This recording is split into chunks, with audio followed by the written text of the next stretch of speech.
The moonlight shone through two small windows and lit up a big old room. It showed a young man lying still on a bed, wrapped in a sheet like a dead person. His face was pale, he was dead. Suddenly, his face seemed to move, but it was just the shadow of the curtain. The door opened and a girl came in quietly. She kissed the cold lips of the dead man, looking both sad and proud. His face seemed to move again, but it was only the curtain. Another girl came in.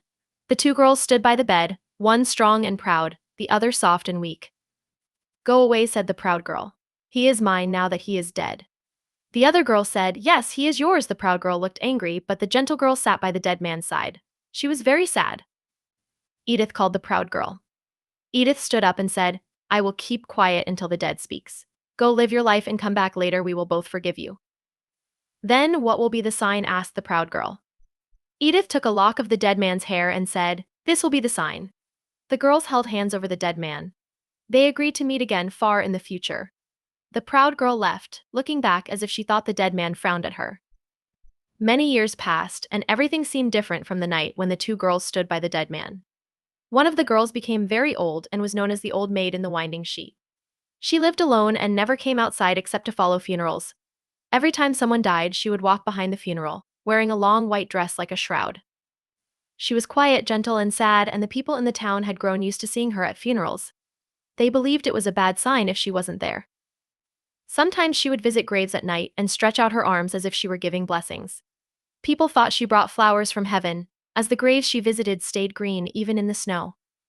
One day, the town was busy with people going about their day. The streets were full of merchants, sailors, and other townspeople. Near an old empty mansion, someone noticed a figure wearing a long white dress.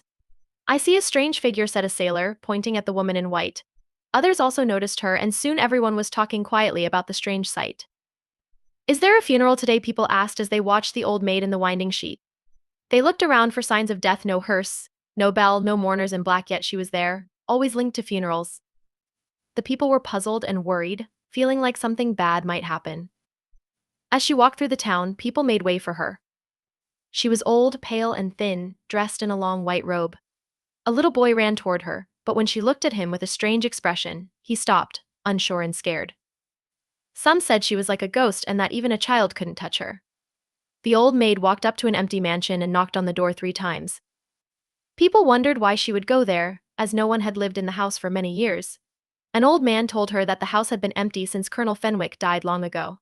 She knocked again, and suddenly they heard slow footsteps inside the house. The door opened and the old maid disappeared inside. People were left wondering who opened the door, as some old men thought it was a ghost of a former slave named Caesar, who had died 30 years ago.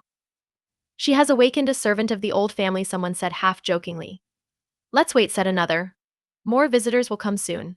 Maybe we should open the graveyard gate." As the evening set in, the crowd slowly started to leave. Just then, a coach, something rare in those days, entered the street. It was old-fashioned and heavy, with a serious-looking driver and footman. The coach made a deep rumbling sound as it rolled to the deserted mansion. "Whose coach is this?" asked someone. The footman didn't reply but knocked 3 times on the door with the iron hammer. Then he opened the coach door. An old man who knew a lot about family symbols looked at the shield on the side of the coach. He whispered that it belonged to a rich family whose last member had recently died. "The coach must belong to his widow," he explained. Before more could be said, an old grand lady stepped out of the coach. She looked proud but sad, with a face that scared the crowd. She climbed the steps, leaning on a cane, and the door opened for her. A torchlight shone on her fine clothes as she went inside. The man who had spoken about the family saw that the torch was held by a figure that looked like old Caesar, a former servant. But the grin on the figure's face was so scary it would haunt him forever. The coach drove away with a loud noise. The crowd wondered if everything, the coach, the old lady, Caesar, and the old maid, was just some strange trick. More people gathered, looking up at the house now lit by the moon. Some old people told stories about the once great family who used to live there. The stories were so vivid that a few people felt like they heard the knocker again 3 more times. "Impossible," some people exclaimed. "The moon is shining, and there's no one under the porch." "Did the door open?" one person whispered. "Did you see it too?" asked another, surprised.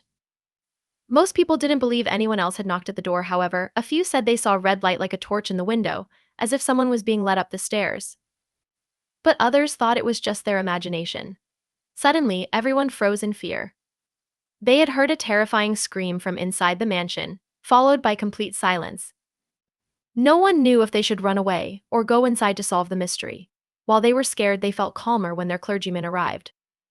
He was an old wise man who had guided them for years, with white hair and a beard, leaning on his staff.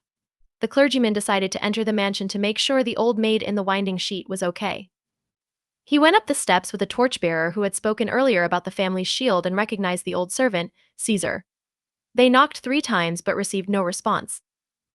"It seems old Caesar no longer serves here," said the priest. "It must have been something pretending to be Caesar," the other man replied. "God's will be done," said the clergyman as he opened the door. They began climbing the stairs. As they went up, the old clergyman acted as if he were moving through a crowd, bowing and stepping aside as if greeting people. At the top of the stairs, he prepared to say a prayer. "Shouldn't we ask the people to join us in prayer?" asked his companion. The old clergyman looked around, confused. "Are we alone? I thought I was praying for all the people who had passed away like I did many times before. I saw their spirits, and the old maid in the winding sheet had led them to their graves." Now fully aware of their task, the clergyman tapped his staff hard on the floor, but no one answered from the empty rooms. They walked down the hallway and stopped by a large front window. Looking out at the crowd below in the moonlight, there was an open door to their right and a closed one to their left. The clergyman pointed to the closed door and said, "I once sat by the deathbed of a young man in this room." Suddenly, he seemed very excited by a memory, grabbed the torch, and threw open the door so fast that the flame went out. The only light now came from the moon shining through 2 windows. In the moonlight, they saw the old maid in the winding sheet sitting in a tall wooden chair, her hands crossed on her chest and her head leaning back. Kneeling at her feet was the grand old lady they had seen earlier, her head resting on the old maid's lap. One hand was on the floor, the other was clutching a lock of hair once black but now green with age. As they entered the room, the old maid's face seemed to change expressions, as if she might explain everything, but it was just the shadow of a torn curtain moving between her face and the moonlight. "Both are dead," the clergyman said sadly. "Who will reveal the secret now? It feels like the answer is in my mind, flickering like the light on her face, but now it's gone."